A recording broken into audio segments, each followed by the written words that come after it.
Hello student, ये video specially उन student के लिए है जो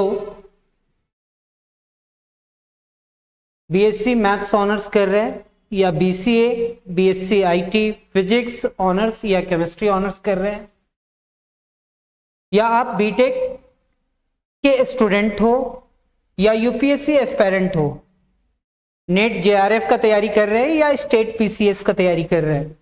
अगर आपके सिलेबस में नंबर थ्योरी है तो ये video,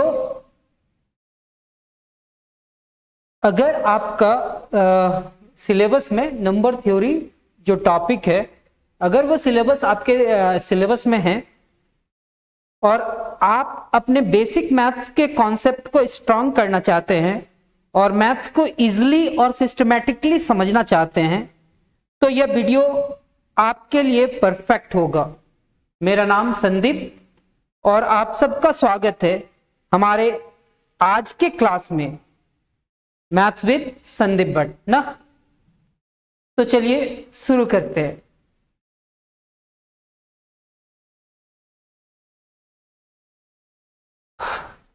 divisibility and division algorithm. Divisibility and division algorithm, हम लोग आज इसका कुछ थ्योरम्स देखेंगे और वो थ्योरम क्या है, कैसे है, पिछले क्लासेस के लास्ट क्लासेस में हम आप लोग को एक्सप्लेन किए थे और ये भी बोले थे कि पिछले आने वाला क्लासेस में मेरे को इसको फिर से बतलाना होगा। यहां पे क्या है कि स्टेटमेंट है,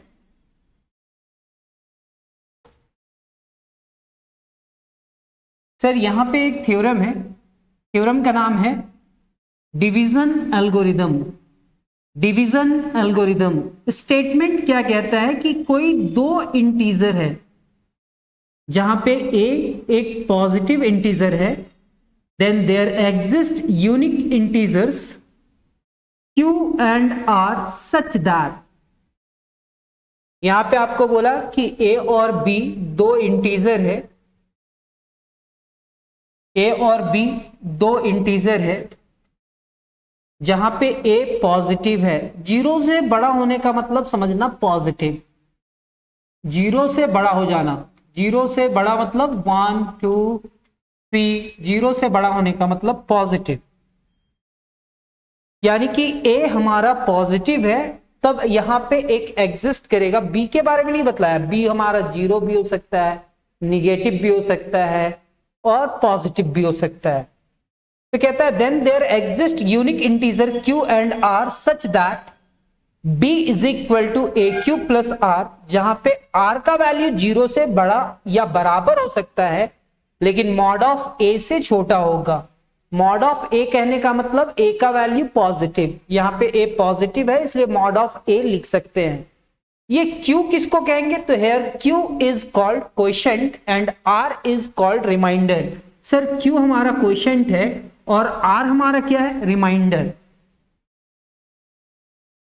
q हमारा क्वोशेंट है और r हमारा क्या है, रिमाइंडर।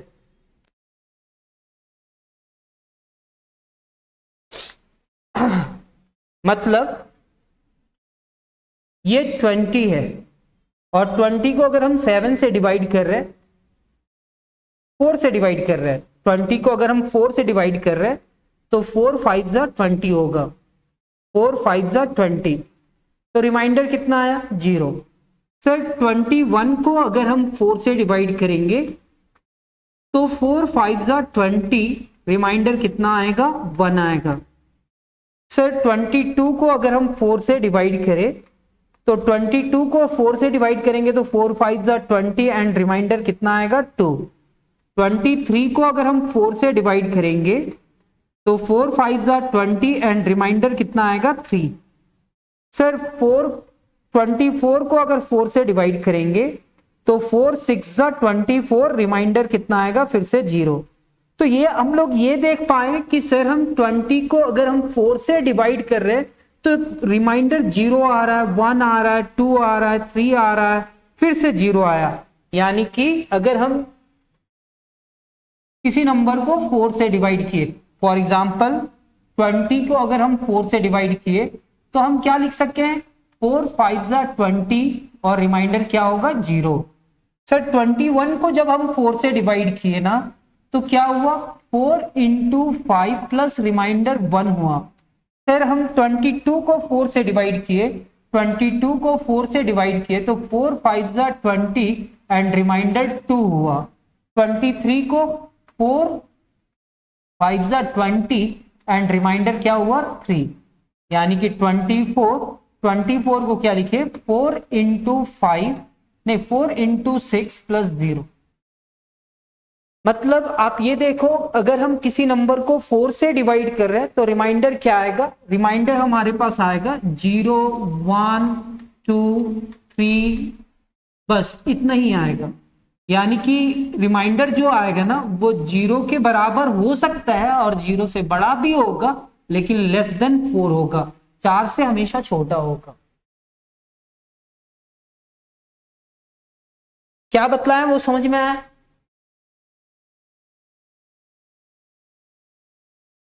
तो सर यहां पे कहता है कि जब हम 24 को ही चाहे 23 को जब हम 4 से डिवाइड किए, 23 को अगर हम 4 से डिवाइड किए तो 4 5 20 हुआ और रिमाइंडर क्या हो जाएगा, रिमाइंडर 3 हो जाएगा।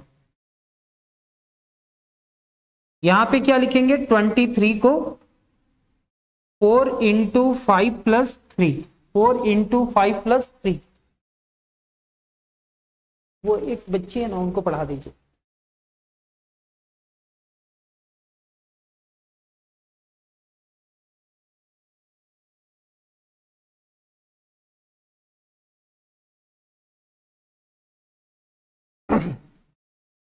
तो सर यहां पे क्या है,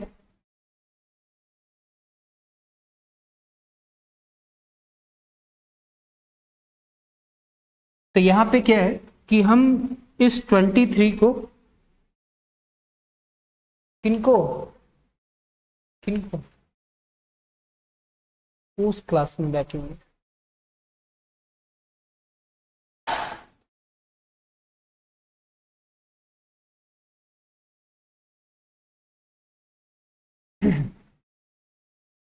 तो सर यहां पे क्या लिखा गया है कि किसी नंबर को हम a से डिवाइड कर रहे हैं तो q टाइम में और रिमाइंडर ऐड करेंगे तो वो b होगा। मतलब हम a को किससे डिवाइड कर रहे हैं, b से, हाँ b को a से डिवाइड कर रहे हैं, b को a से डिवाइड कर रहे हैं तो कुछ क्वेश्चन आया सर और प्लस रिमाइंडर आया और यहां पे क्या लिखा हुआ है सर b, यहां पे क्या लिखा हुआ है b। और ये जो लिखा हुआ है ना इसका मतलब आप समझ गए होंगे कि 0 इज लेस देन और equal to r and r is less than mod of a, इतना लिखा हुआ। ठीक है, अगर मेरा मान लेते हैं ये b 0 हुआ और 0 को अगर हम 7 से डिवाइड करें तो 7 से अगर 0 को डिवाइड करेंगे तो क्वेश्चन क्या रखे कि इतना आ जाए और रिमाइंडर क्या आया 0। तो जब हम 0 को 7 से डिवाइड किए ना तो 0 को क्या लिखे 7 इंटू कितना, 7 इंटू 0 प्लस क्वेश्चन 0 हुआ। अगर मान लेते हैं कि b हमारा 0 है तो उस केस में हमारा क्वेश्चन भी 0 होगा और रिमाइंडर भी 0 होगा, क्योंकि a तो ग्रेटर देन 0 है, a का वैल्यू 0 तो हो नहीं सकता है। तो a अगर ग्रेटर देन 0 है तो हम क्या लिखे, q 0 होगा और रिमाइंडर 0 होगा, देन 0 इज इतना। और जो रिमाइंडर आया उस रिमाइंडर को देखिए, यहां पे रिमाइंडर क्या है, रिमाइंडर 0 के बराबर है और जो a है ना वो ग्रेटर देन 0 है। रिमाइंडर क्या है, वो 0 के बराबर है, 0 से बड़ा भी हो सकता है, और a जो है ना ये a वो ग्रेटर देन 0 है। तो क्या इधर a लिखा जा सकता है, लिख दीजिए ना सर। और 0 से वो बड़ा है ना तो ऐसा लिखा गया है, मतलब r 0 के बराबर है और 0 से a बड़ा है, यानी कि 0 इज लेस देन और equal to r and r is less than a। Thus the statement hold. सबसे पहले b को हम 0 लेकर के मान लिए। अब हमारा b 0 के बराबर नहीं है, यानी कि 0 के बराबर नहीं है, तो वो पॉजिटिव भी हो सकता है और निगेटिव भी हो सकता है। तो एक सीक्वेंस बनाएंगे, consider the sequence of the integer multiple of a। Sir हमको ये 23 को ना 23 को 7 से डिवाइड करना है, 7 से डिवाइड करना है, तो 7 का मल्टीपल का एक सीक्वेंस बनाएंगे। 7 इंटू 7, 7 1 जा 7, 7 2 जा 14, 21, 28। तो ये जो 23 है ना, ये 23 है ना, जो सीक्वेंस आप बनाए हैं 7 के मल्टीपल में, वो कैसा होगा? तो 7 इंटू 3, 7 इंटू 3, और यहां पे क्या होगा? 7 into 3 plus 1, 7 into 3 plus 1, 3 plus 1 मतलब 4, 4 7 जा 28, 7 3 जा 21। ये बड़ा है 23 या इसके बराबर भी हो सकता है, लेकिन इससे क्या होगा? स्मॉलेस्ट होगा। मतलब हम 23 को अगर हम 7 से डिवाइड कर रहे हैं, 23 को 7 से डिवाइड कर रहे हैं, तो सबसे पहले 7 के मल्टीपल का एक सीक्वेंस लिखेंगे। 7 7 2 14, 21, 28 ऐसे रहेगा।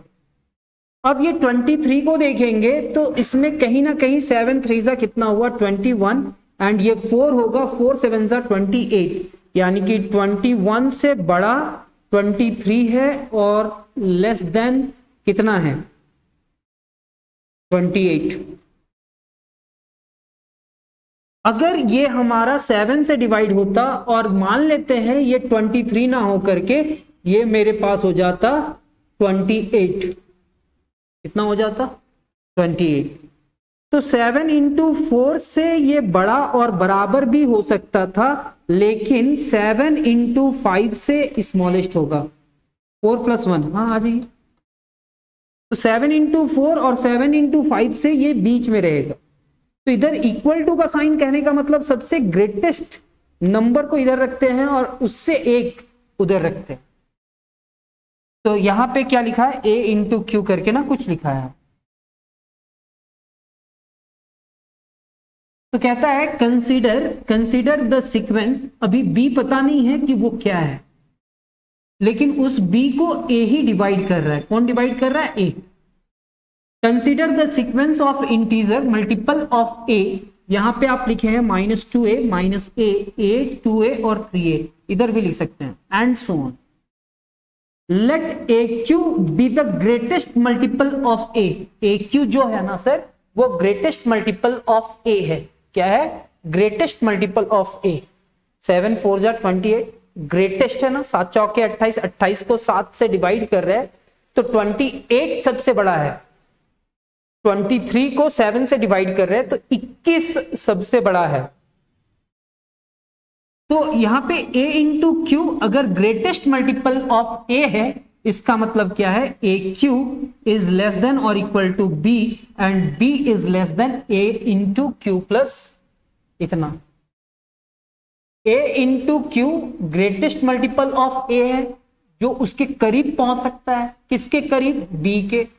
इक्वल भी हो सकता है, लेकिन उसके बाद वाला जो नंबर होगा ना, वो उससे हमेशा छोटा होगा, Q प्लस 1। अब हम लोग यहां पे लिखेंगे, अब यहां पे हम लोग लिखेंगे A into Q less than और equal to B is less than A into Q plus A। यहां तक लिखने के बाद, यहां पे लिखने के बाद ये B माइनस AQ करना है, बोथ साइड AQ के साथ सब्ट्रैक्ट करना है। तो सर AQ यहां पे सब्ट्रैक्ट करेंगे, तो सर यहां पे भी आप AQ सब्ट्रैक्ट करोगे, B माइनस AQ, और यहां पे भी आप AQ सब्ट्रैक्ट करोगे, AQ plus A minus AQ। तो AQ से सब्ट्रैक्ट हो गया ना, तो यहां पे क्या हुआ? 0 इज लेस देन और equal to B minus AQ, और यहां पे AQ से घट गया ना तो A बचा। ये पूरे टर्म को आप R लिख सकते हो। सर क्या लिख सकते हो? R। हम यहाँ पे b को ये मान करके चले थे कि ये 0 के बराबर नहीं है, तो ये पॉजिटिव भी हो सकता है और निगेटिव भी हो सकता है। और इसको आप a से डिवाइड कर रहे हो तो a वाला सीक्वेंस पहले निकालेंगे और उसका सबसे बड़ा सीक्वेंस से ये बड़ा होगा और उससे छोटा होगा, ऐसा कुछ लिखिए। सिंप्लीफाई किए तो इतना आया r का वैल्यू। तो सर इसके जगह पे r कैसे लिखती है? तो जब हम किसी नंबर को डिवाइड करते हैं, b को डिवाइड किए किससे? a से, तो a into Q plus r लिखते हैं क्या? a into quotient plus remainder लिखते हैं क्या? तो सर क्या हम इस पूरे टर्म को लिख सकते हैं b minus a into q is equal to r? A q इधर आएगा, तो b minus a q into r, नहीं a q, b minus a q ये इधर आया, तो b माइनस ए क्यू कभी भी दिखेगा तो उसके जगह पे क्या लिखा जा सकता है? r लिखा जा सकता है। तो b माइनस ए क्यू की जगह पे क्या लिखे? r, और r क्या है? 0 इज लेस देन और equal to r and r is less than a, that is b is equal to a q plus r।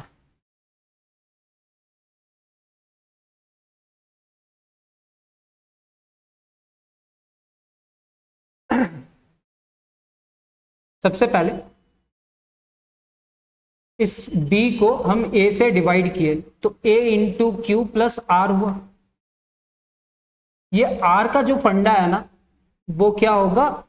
0 के बराबर हो सकता है या a से छोटा होगा इस केस में। दूसरा, यही माइंड में सेट किए कि अगर ऐसा कुछ हुआ तो r का वैल्यू इससे इसके बीच में ही होगा,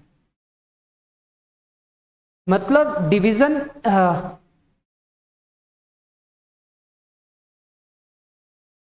तो r का वैल्यू 0 से बड़ा और जिस नंबर से डिवाइड करते हैं उससे छोटा होगा, बस इतना याद रखना।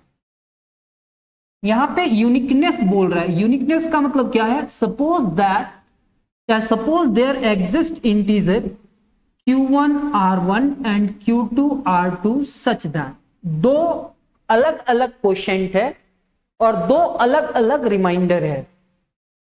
तो जब हम b को a से डिवाइड किए तो एक अलग क्वोशिएंट आया a इंटू क्यू1 प्लस r1, और जब b को फिर से a से डिवाइड किए तो a इंटू क्यू2 प्लस r2।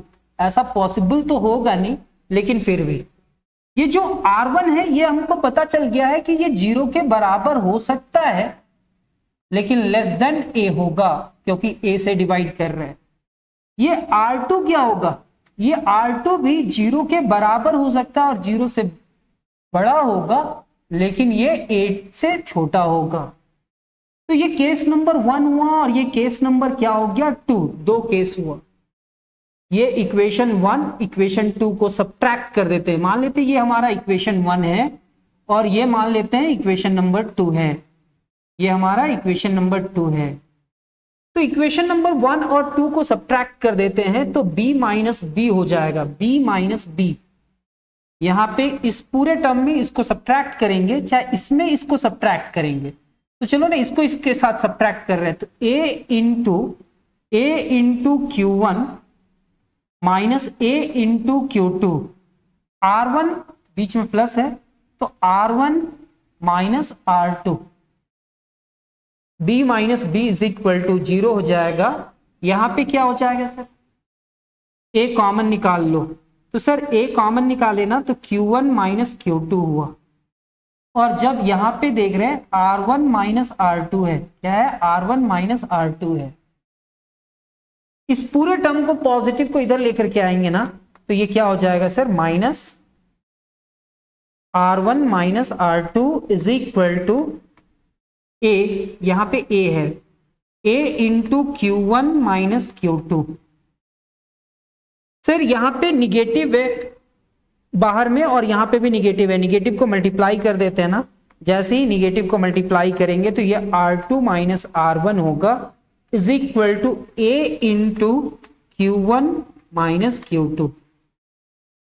तो सर यहां पे मेरे को ये पता चला कि r2 minus r1 is equal to a into Q one minus Q two. मतलब सर आप लिख रहे हैं r2 माइनस r1 को जब सिंप्लीफाई किए तो वो a into Q one minus Q2।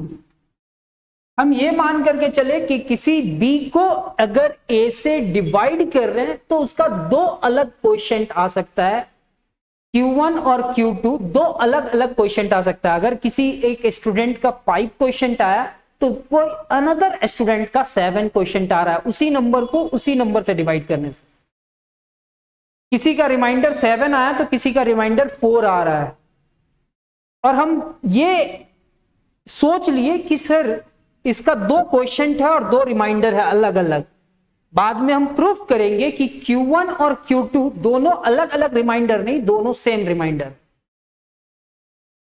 तो हम ये जान गए कि सर ये जो नंबर है ना, इसको a के मल्टीपल में लिखा गया है। इस नंबर को अगर a के मल्टीपल में लिखा गया है मींस a डिवाइड करेगा किसको, R2 माइनस R1 को। a डिवाइड्स किसको करेगा, R2 माइनस R1 को। यहां तक तो समझ में आया। सर a अगर R2 माइनस R1 को डिवाइड करा, फिर से a अगर R2 माइनस R1 को डिवाइड किया, a divides R2 minus R1, इसका मतलब क्या होगा, फिर इसमें दो केस, ये R2 है और ये R1 है, दोनों का मॉड निकालेंगे और देखेंगे कि क्या इसका रिजल्ट a से क्या है। अभी हम ये मॉड इसलिए कर रहे हैं कि ये हो सकता है क्या होगा पता नहीं, इसमें R2 है और ये R1 है, ये दोनों का जब मॉड निकाले तो एक एब्सोल्यूट वैल्यू आएगा, मतलब एक पॉजिटिव वैल्यू आएगा, और पॉजिटिव वैल्यू क्या मॉड ऑफ a से छोटा होगा। इसका लॉजिक क्या है वो समझते हैं। अगर कोई number R1 less than a है, कहीं ना कहीं आप लिखे थे, और 0 से बड़ा है, पॉजिटिव है और a से छोटा है, ये b है और ये भी नहीं, ये a है और लेस देन क्या है, R2 भी a से छोटा है, R1 भी a से छोटा है और R2 भी a से छोटा है। तो दो स्मॉलेस्ट नंबर का डिफरेंस R2 माइनस R1 भी किससे छोटा होगा, a से। Sir 5 is less than 7 and 3 is less than 7 means 5 minus 3 is less than 7, होगा या नहीं होगा। तो यहां पे हम क्या सोचे कि सर a डिवाइड करता है इसको, लेकिन ये तो ऐसा केस था, तो इसका सब्ट्रैक्शन जो होगा वो लेस देन क्या होगा, लेस देन a होगा, और लेस देन a होगा तो आप लोग एक थ्योरम पढ़ करके आए हैं कि अगर कोई नंबर है और वो b को डिवाइड कर रहा है, अगर कोई नंबर b को डिवाइड कर रहा है और जब हम इसका मॉड निकाले, mod of a is greater than और equal to mod of b होगा। अगर मॉड ऑफ a ग्रेटर है तो इसका मतलब मॉड ऑफ b कितने के बराबर होगा, 0 के बराबर। b कितने के बराबर होगा, 0 के बराबर। नोट्स पलट करके देखिएगा तो शायद ऐसा कोई थ्योरम होगा। तो यहां पे लिखता है कि a डिवाइड्स करता है R2 माइनस R1 को, लेकिन बट इसका मॉड ऑफ a से लेस देन है। द ओनली पॉसिबिलिटीज, ये जो रिजल्ट है वो रिजल्ट कितना हो जाए, 0 हो जाए। अगर ये रिजल्ट 0 हो जाए तभी उसको कौन डिवाइड कर पाएगा, तो तभी उसको a डिवाइड कर पाएगा। और ये रिजल्ट 0 हुआ तो R2 और R1 जो अलग लेकर के चल रहे थे वो अलग अलग एलिमेंट नहीं है, वो एलिमेंट क्या है सर, वो एलिमेंट सेम है। वो एलिमेंट क्या है, सेम है। अब मेरा माइंड में ये चल रहा है कि सर एक बार यहां पे लिखा हुआ था क्या, सर लिखा हुआ था R2 माइनस R1 को हम लोग किसके मल्टीपल में लिख सकते थे, a into Q1 minus Q2, a minus Q1 into Q2। हाँ क्या चीज, अभी हम क्लास में हैं। तो सर इस पूरे टर्म को इतना लिखे थे। अब आपका पता चल गया है कि इसका रिजल्ट क्या है, 0 है। मतलब दो अलग अलग रिमाइंडर लेकर के चले थे, लेकिन वो दोनों ही रिमाइंडर अब सेम हो चुका है। अब दोनों ही रिमाइंडर सेम हो चुका है, मतलब ये दोनों के जगह पे डिफरेंस क्या लिखा जा सकता है, 0। तो यहाँ पे 0 लिखेंगे, 0 is equal to a into Q1 minus Q2।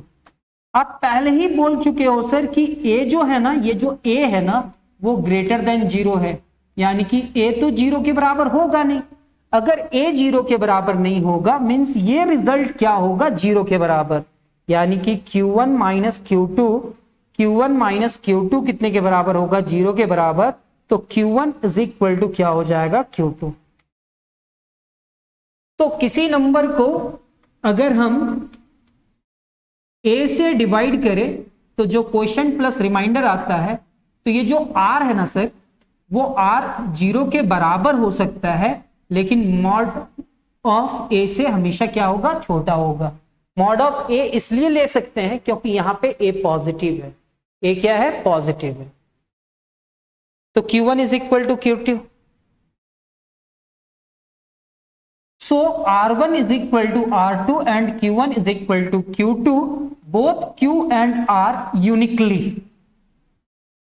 ठीक है, अब हम लोग नेक्स्ट थ्योरम में चलते हैं।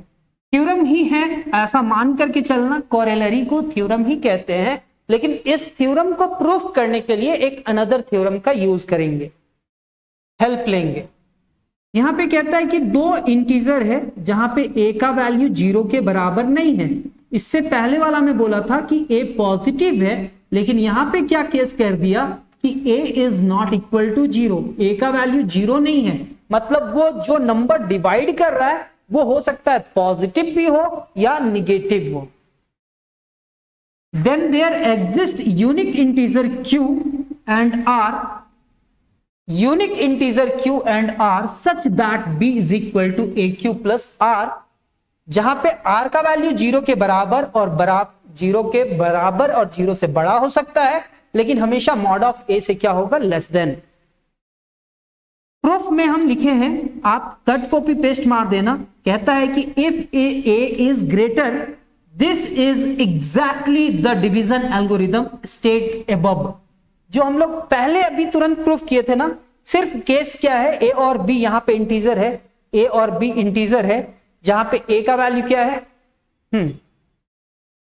नॉट इक्वल टू 0, और a का वैल्यू 0 के बराबर नहीं है। इसका मतलब क्या होगा कि a पॉजिटिव भी हो सकता है और निगेटिव भी हो सकता है, और पॉजिटिव का केस तो अभी हम प्रूफ कर चुके हैं। सर यहां पे केस 2 क्या लेंगे, if a is negative apply the division algorithm, apply the division algorithm. अगर a का वैल्यू निगेटिव है, a का वैल्यू क्या है, निगेटिव है, तो उसका जब मॉड करेंगे, जब उसका मॉड करेंगे तो जो रिजल्ट आएगा वो रिजल्ट क्या आएगा, 0 से बड़ा। ठीक है, then there exist unique integer q dash and r such that. तो अब हम b को किससे डिवाइड कर रहे हैं, मॉड ऑफ a से, पॉजिटिव से डिवाइड कर। तो यहां पे एक क्वोशिएंट आया, लेकिन q डैश है वो, और रिमाइंडर तो अपने जैसा ही है सर। अब यहां पे मॉड ऑफ a का वैल्यू क्या होगा, सर मॉड ऑफ a का वैल्यू माइनस a होगा। क्यों सर, मॉड ऑफ 4 रहे ना तो हम इसको 4 लिख सकते हैं, लेकिन ये 4 क्या है सर, 4 इज ग्रेटर देन 0। लेकिन मॉड ऑफ -4 रहे ना, यानी कि -4 इज लेस देन 0, तो हम यहां पे एक निगेटिव लगाते हैं और फिर से -4 लिख देते हैं। तो माइनस माइनस क्या हो जाता है, +4, यानी कि 4 का मॉड 4 होता है और -4 का मॉड कितना होता है, 4। अगर ये नंबर निगेटिव है तो निगेटिव लगाना होता है, और ये निगेटिव नहीं हो, ये पॉजिटिव है तो पॉजिटिव लिख देना होता है। अगर निगेटिव लगाया और ये नंबर को सेम लिख दिए तो निगेटिव और निगेटिव क्या हो जाता है, पॉजिटिव। यहां पे देखना, ये a का वैल्यू क्या है, निगेटिव है, और यहाँ पे मॉड ऑफ a मतलब पॉजिटिव से डिवाइड कर रहे हैं, और यहाँ पे क्वेश्चन q डैश लिखे हैं। तो जैसे ही मॉड ऑफ a को हटाएंगे तो वहां पे क्या लिखना पड़ेगा, मॉड ऑफ a को a लिखना पड़ेगा माइनस में, यानी कि b is equal to -a into q dash plus r। इतना लिखने के बाद इतना लिखने के बाद अब हम लोग यहाँ पे निगेटिव को मल्टीप्लाई कर देंगे, तो a इंटू जो क्वोशेंट होगा वो निगेटिव हो जाएगा प्लस रिमाइंडर, क्वोशेंट जो होगा वो निगेटिव हो जाएगा, यहाँ पे लिखा गया है। और हम इस पूरे टर्म को q लिख सकते हैं, हम इस पूरे टर्म को क्या लिख सकते हैं, q लिख सकते हैं। इस पूरे टर्म को क्या लिखा गया, q। तो b is equal to a into q dash की जगह पे q प्लस r लिख दिया गया। और आप डिविजन एल्गोरिदम से आप ये जानते हो कि ये क्वोशेंट और रिमाइंडर क्या होगा, यूनिकनेस होगा, यूनिक होगा। कोरोलरी नंबर 2 प्रूफ करते हैं, लेकिन कोरोलरी नंबर 2 प्रूफ करने के लिए मेरे को कुछ एग्जांपल्स जानना हो। लेकिन सबसे पहले आप ये देख लो, a और b दोनों ही इंटीजर है और a का वैल्यू 0 के बराबर नहीं है, यानी कि a 0 के बराबर नहीं है और जिससे आप डिवाइड कर रहे हो वो 0 नहीं है, तो या तो वो पॉजिटिव होगा या निगेटिव होगा। Then there exist unique integer q and r, जो क्वोशेंट और रिमाइंडर होगा वो यूनिक होगा, such that b is equal to aq plus r।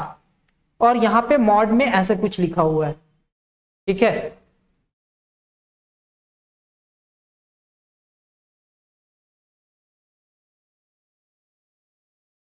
अच्छा, थ्योरम ही को समझते हैं ना।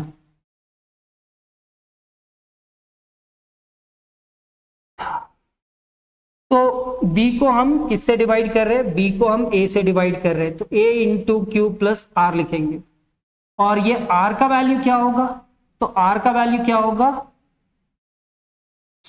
0 से बड़ा और लेस देन a, ऐसा होता है ये डेफिनेशन ऑफ डिवीजन एल्गोरिदम से। लेकिन यहां पे minus mod of a divided by 2 is less than और equal to r and r is less than mod of a divided by 2 लिखा हुआ है। तो इसका स्टेप कैसे करेंगे वो देखते हैं। हाँ,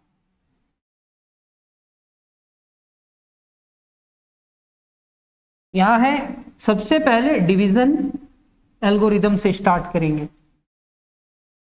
By the standard division algorithm, there exists unique integer q dash and r dash such that, जब हम b को डिवाइड किए a से तो एक यूनिक इंटीजर आया q dash plus r dash. तो ये r डैश का कहानी क्या होगा, r डैश जो होगा ना लेस देन और equal to r dash and r dash is less than mod of a, इतना यही लिखा गया। Consider 2 cases of 4 r dash. पहला जो r डैश है ना, अगर हम a को मॉड ऑफ a को 2 से डिवाइड करते हैं और r डैश क्या आ जाए, इसका रिजल्ट से स्मॉलेस्ट आ जाए, इसका रिजल्ट से स्मॉलेस्ट आ जाए और 0 के बराबर या 0 से बड़ा हो जाए, यहां पे जो लिखा हुआ। तो by the division algorithm we have b is equal to क्या लिखे थे, a into q dash plus r dash, और ऐसा लिखा हुआ है।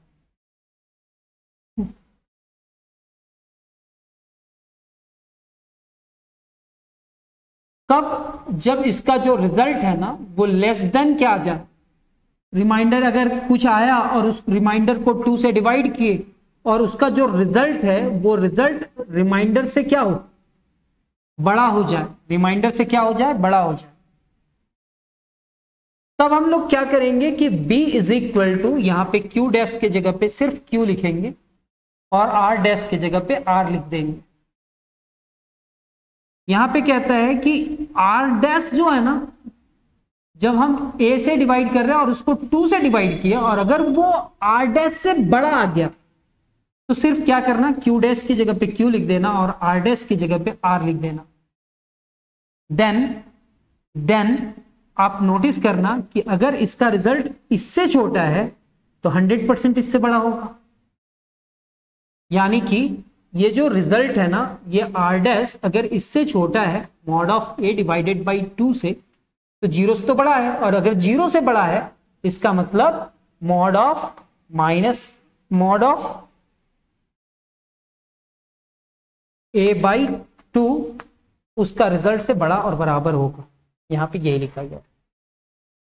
Hence this case the remainder already lies in the balanced interval and no adjustment is needed.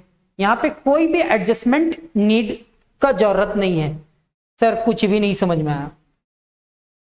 एक example देखना, ए क्या है 7 और बी क्या है 10। जब हम 10 को 7 से डिवाइड किए तो 7 वन जा 7 हुआ, रिमाइंडर कितना हुआ 3। तो क्या हम 10 को ऐसा लिख सकते हैं 10 is equal to 7 into 1 plus remainder कितना 3। अब ये जो आर आया है ना 3, क्या ये मॉड ऑफ 10 डिवाइडेड बाई 2 से लेस देन है? नहीं, मॉड ऑफ 10 थोड़ी सर, मॉड ऑफ ए, ये तो 10 बी है ना, ये ए है, तो 7 डिवाइडेड बाई 2 कर दिए तो 3 is less than 3.5। Yes sir, इससे ये छोटा है। ये जो आर डैश है ना वो 3.5 से छोटा है, इसका मतलब ये माइनस 3.5 से बड़ा या बराबर हो सकता है। यहां पे क्या क्या है, ऐसा लिखा है, ये रिमाइंडर है और ये आर डैश है। क्या a बाई 2 7 बाई 2 3 बाई 5 3.5 से छोटा है, तो 3 is less than 3.5। No adjustment is required. Q quotient की जगह पे 1 होगा और रिमाइंडर की जगह पे r होगा। ठीक है, बस यही बोला है। लेकिन यहां पे क्या लिखेंगे, माइनस 3.5 इज लेस देन और ए, यहां पे लिखा हुआ minus 7 by 2 is less than और equal to R and R is less than 7।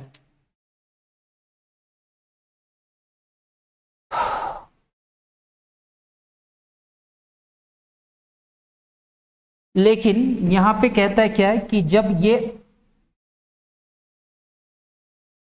Case 2 में ये जो आर डैश है ना, जब मॉड ऑफ ए बाई 2 से डिवाइड किए और उसका रिजल्ट ग्रेटर आ गया, क्या आ गया, ग्रेटर आया। यहां पे ये जो आर डैश है ना, mod of A divided by 2 से क्या था, स्मॉलर था, तो एडजस्टमेंट का कोई जरूरत नहीं था। लेकिन अब ये जो आर डैश है ना, मॉड ऑफ ए बाई 2 से क्या आ जाएगा, ग्रेटर आ जाएगा। क्या आ जाएगा, ग्रेटर। क्या आएगा, ग्रेटर आएगा। तब एडजस्टमेंट का जरूरी पड़ेगा। क्या सर, a बाई 2 मतलब जो भी a था जिससे डिवाइड कर रहे थे उसको 2 से डिवाइड किए, तो उसका जो रिजल्ट आया ना, वो रिजल्ट क्या है, वो r डैश से क्या है, ग्रेटर देन है, r डैश से क्या है, बड़ा है। तब यहां पे एडजस्टमेंट का जरूरत पड़ेगा। एडजस्टमेंट का जरूरत क्यों पड़ेगा, वो देखिएगा।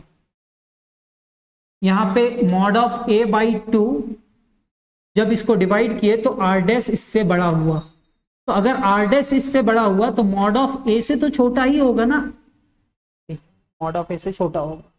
अब जब मॉड ऑफ ए से छोटा होगा तो मॉड ऑफ ए सब में सब्ट्रैक्ट कर दो, तो mod of A divided by 2 minus mod of A is less than और equal to R dash minus mod of A is less than mod of A minus mod of A. जब इतना लिखे तो LCM लेना पड़ेगा 2।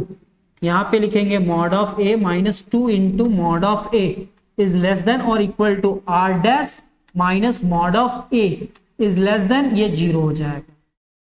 तो sir यहां पे इसमें इसको सब्ट्रैक्ट कराना, तो minus mod of A divided by 2 is less than और equal to R dash minus mod of A, और यहां पे क्या होगा, 0। इतना होगा, इतना है। If the remainder r dash is the larger defined, r को आपको ये लिखना पड़ेगा और क्वोशिएंट को ये लिखना पड़ेगा। आर को ये लिखना पड़ेगा और क्वोशिएंट को ये लिखना पड़ेगा। कैसे लिखना पड़ेगा,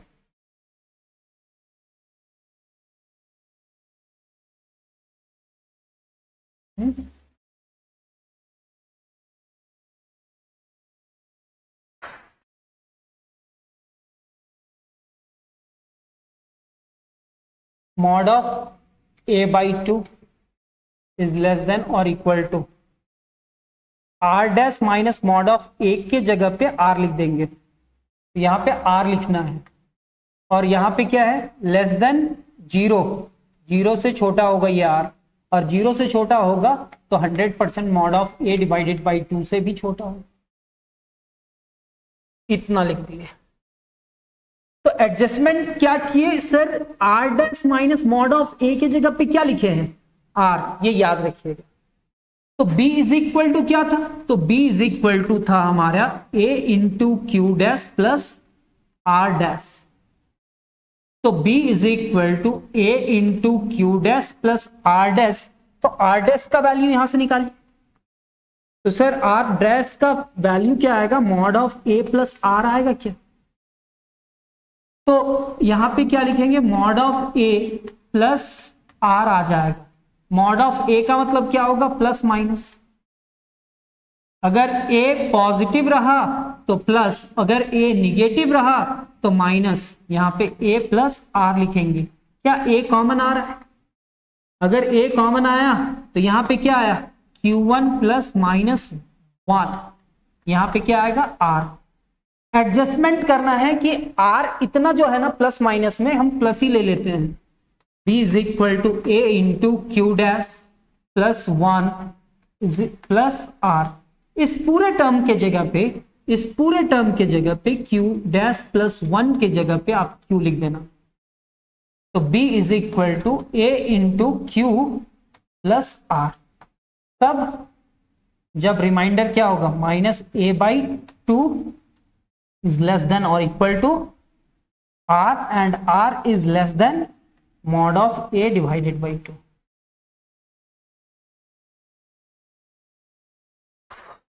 इतना।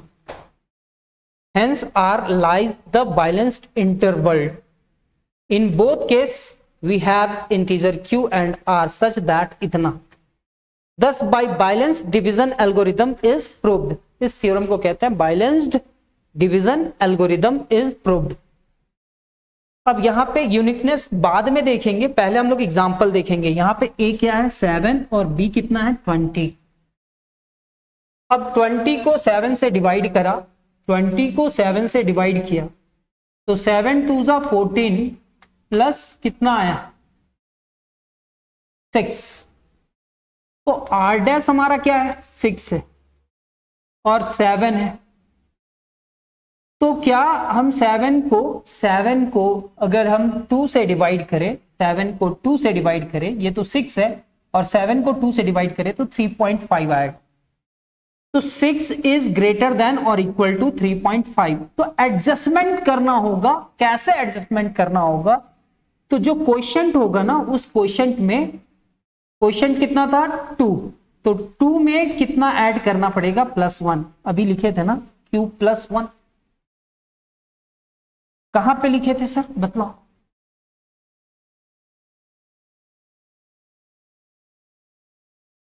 सर q प्लस 1 कहां पे लिखे थे, देखिए यहां पे q प्लस 1। और r डैश को क्या लिखे थे, mod of a plus r। तो ये कितना हो जाएगा क्वोशिएंट 3।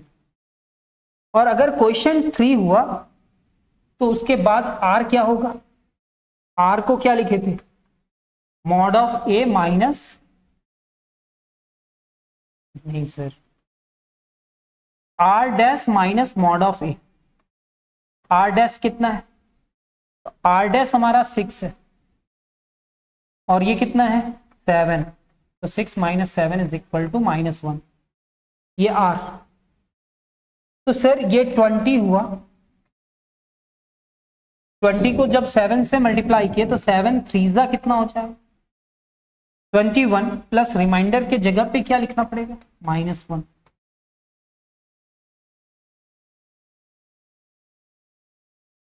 सेवन 3 21 -1। कब, जब a/2 से वो छोटा होगा r,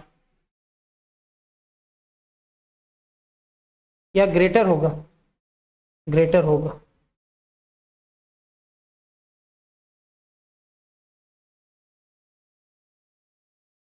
ये हम लोग प्रूव किए। अब यूनिकनेस कैसे, suppose there is another pair Q1 और R1 दो एग्जिस्ट करता है जेड स्क्वायर। जेड स्क्वायर मतलब दो इंटीजर है, ये है और R1 यहां पे लिखा हुआ है। फिर इसको सब्ट्रैक्ट करेंगे इसके साथ, तो ये आएगा कैसे, A Q1 plus R1 B is equal to A Q plus R। ये इससे सब्ट्रैक्ट हुआ, A कॉमन आया,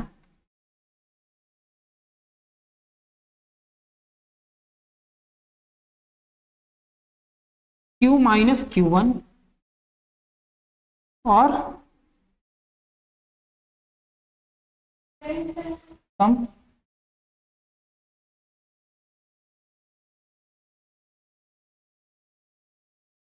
R minus R1। This implies that ये इधर आएगा, तो R1 minus R is equal to A into Q minus Q1। Sir ये जो पूरा टर्म है वो A इंटू इतना है, मतलब A इसको डिवाइड करता है, और आप जानते हैं कि R1 माइनस R का जो रिजल्ट होगा मॉड में वो less than mod of A से छोटा होगा। But the only multiple of A whose absolute value is strictly less than, तो इसका वैल्यू कितना होना चाहिए, 0। देयरफॉर इस पूरे टर्म का वैल्यू 0 होगा, यानी कि दो अलग अलग रिमाइंडर नहीं है। और जब इसका वैल्यू 0 हुआ ना सर, किसका वैल्यू 0 हुआ, इसका वैल्यू, तो इसके जगह पे 0 रखेंगे, A तो 0 के बराबर है नहीं, तो Q माइनस Q1 कितने के बराबर हो जाएगा, 0। तो Q इज इक्वल टू क्या हो जाएगा, Q1। दस the pair of Q comma R is unique. ठीक है, तो आज का क्लास में हम लोग इतना ही समझेंगे। ठीक है, एग्जाम्पल हम समझाने का कोशिश किए थे साथ में, तो दोनों एग्जाम्पल है। तो मिलते हैं हम लोग नेक्स्ट क्लास में, तब तक अपना ख्याल रखिए। धन्यवाद, जय हिंद।